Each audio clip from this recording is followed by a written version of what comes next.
A pleasant day to everyone. I'm Randall, your host for today. And joined with me is Brian Obra and Micah Batara, who both are PWD, that for some may seem normal to other people's eyes, including me. So, Bri, Micah, thank you for accepting our invitation. And is it okay to tell us something about yourself and about your illnesses? Okay. So, I'm 23 years old. I'm currently employed and I've been diagnosed with bipolar disorder 2. So, Bipolar as a disorder. bipolar disorder 2, as diagnosed with bipolar disorder 2, I tend to have what we call hypermanic and depressive episodes. So, yeah. How about you, Brian? Yeah. So yeah, it's okay for me to tell about illness. So a little bit of a background. I'm Braille, 29 years old. I've I'm currently diagnosed with medium severity of general anxiety disorder with panic attacks. Um, Mhm. yeah, that's all. So, how long have you been both diagnosed? How about you, Micah? A bipolar, ano? Disorder 2. Disorder. So, how long have you been diagnosed with bipolar disorder? So I've been diagnosed since 2019, so that's around 5 years now. How about you, Bray? The general anxiety. 20 diagnosed around 2021, so that's 3 years. around 3 years. Mm. So, what are some misconceptions people have about your illnesses? For bipolar disorder 2, usually people use it as a way to describe random mood swings. It's a common um, colloquial term that people use to um, when they describe people having mood swings. So there are cases wherein, like back when I was in high school, it was a common joke na parang, oh, bipolar ka na naman or something. So it's usually acquainted with mood swings, but bipolar disorder in reality is way beyond common mood swings na you would usually experience in a day or even during your menstrual periods for Mm. women. So, mas severe siya, ganun. Yes, kumbaga mas it's far more complicated than just mood swings. So, how about you, Bray? Mainly, the common misconception with general anxiety disorder is typically walking around eggshells with people around or diagnosed with it. Um, People tend to think that if a person has a general anxiety disorder, it's a constant measure or a constant thing for them. That everything is will be stressful for them. They can't Mm. handle stress. They can't make decisions on the fly. So yeah, that's the common Mm. misconceptions. Okay. So, with those both those in mind, does it affect your daily life or work? So, if so, how do you manage to overcome it? Definitely it does because generally along with bipolar disorder, um it's just not between manic and depressive episodes. There are also transitions. So it goes up and down, but there's also the middle part. So during these times, it highly affects my work and life because yun nga, para din talaga siyang mood swings, but it's more complicated. There are high levels of emotion such as frustration, Mm. depression, and how I manage to overcome it is through therapy. So I would go on um, therapy sessions every month, at least once a month, so that I can, Mm. um, kumbaga, I can release all stress or all suppressed emotions since I also take into consideration that this is something I have to handle on my own or somehow with a professional help, not just with um, random people I encounter. So, how about you, Bray? Do you manage, does that affect your daily life? Yeah. So one currently in my line of work, so we actually handle stressful events, especially for concerns relating to companies regarding their biologs, their payroll, etc. So you can imagine, um, imagine that you're handling a team, then There will be reports that the company cannot process a payroll. So the whole weight of that can actually be stressful.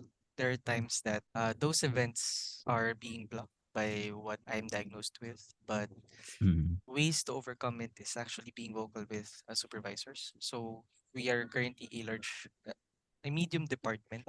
In times that we can't handle them, or times I can't handle the situations, I'm being vocal with my lead and also my supervisor, so that they can know I may at some point will not be handle this or something. Mm. So But they will inform me like, okay, so maybe I'm stressing it out, like can you define something? Can you define the issue more as in a simplistic manner? Can you provide the detailed steps on why it occurred or how are you going to handle it? Those types of it's mainly my workmates are grounding me back. So that's one way that they are helping me. Because mm. when you're overcome or being overwhelmed with such a situation, you tend to feel like you're being lost. So those instances mainly helps me. Do you both take meds ba? Ako, yeah, I do. I take aripiprazole and lamotrigine. How about you, Bray? Do you take meds ba? I was instructed to stop last Mm. December Mm. 2023. The main focus of it was since 1 year has already passed since the diagnosis. So for improvements and for long term, let's say for long term and management of the diagnosis will be for lifestyle change first before any change in medication should be provided. So have you both encountered any like barriers in accessing healthcare or receiving appropriate treatment for your disabilities? Yes. Kasi usually health cards do not, or the doctors covered by health cards aren't usually very experts, or at least easy to communicate with when it comes to mental health illnesses. Basically, usually doctors on their health cards are somehow, not to generalize, but most that I've encountered are, they have compromised ways of providing health services to mentally ill patients. Now, another struggle is most of the psychs that I've encountered aren't covered by health cards, so I don't really get to maximize healthcare services under that are provided by the company or provided by the government, because again, most psychs do not accept health cards at all. So how about you, Bray? Initially, yes, Mm. there were barriers.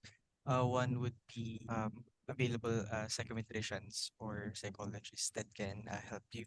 So there are many types kasi. So in the Philippines, we actually only have, let's say, 10 to 15% of psychometricians that can help with diagnoses. Majority of them are the other percentage will be psychologists, and the others will be more focused on certain types of psych help. So they're uh, pediatric, divorce, and more. That's one of the barriers, but um, I think the main blocker for having been diagnosed with the GED will be mainly the price for the medications, because if I recall correct, some of the medications that I took, especially Jovia, Zolpidem and Quetiapine, were around 80 pesos per tablet, 50 to Mm. 80. So imagine cashing out that kind of amount, that kind of money. And there are times that they're not actually available in some branches. So it's really hard to get your hands on those types of medications. Have you encountered discrimination related to your disabilities? Yes, definitely, from mostly actually from friends and family. So there's still this stigma that depression isn't real, that we just lack prayers, especially for religious families. And then for on the side of our friends, it would usually be, oh, you're just overreacting, or you're being too emotional, dramatic. Those were the types of discriminations I've encountered for the past few years. Really, they mostly see us as emotional people rather than seeing the other factors that actually take part of the whole situation. So wait, how about in a public setting? Like, have you, parang pinagtitignan ka nila like, ay, parang di naman mukhang PWD to, ganun. I've encountered a few, especially for smaller businesses where you ask for discounts. Mm-mm. They think just because they don't see it, kasi mostly for bigger companies, they've already started to embrace the concept of mental health illnesses and as part of the PWD discounts.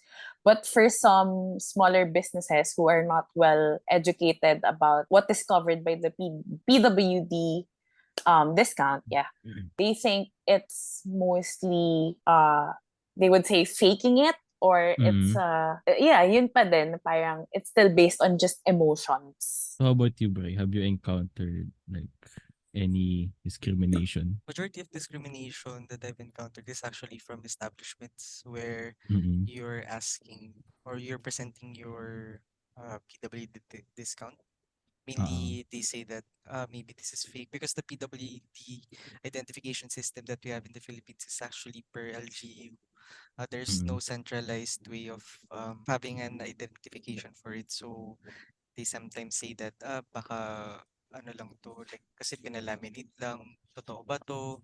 Hindi Mm-mm. naman namin to ma-check, baka hindi po namin kayo mabibigyan ng discount. Mga ganong types of discrimination. So in the long run, paano nyo like na-accept yung disabilities niyo? Mm, For me, Mm. it was through therapy. So Mm. during my sessions with my psychiatrist, she would explain to me the whole situation that would usually give me a background of why I'm feeling this, what's going on with this situation, what are the possibilities that caused this emotion. So through the therapies that I went through, I was able to slowly come into an understanding of what the whole situation is in terms of my disability, and also I think how social media takes in mental health illnesses now.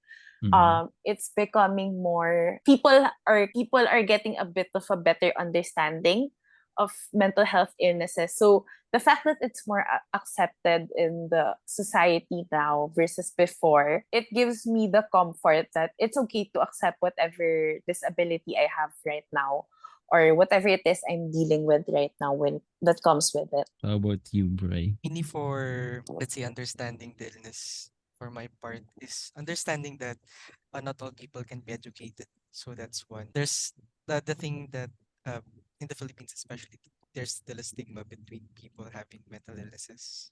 And they're saying that it's not necessarily something of an illness or it's just an imaginary thing. So mainly just accepting that fact first.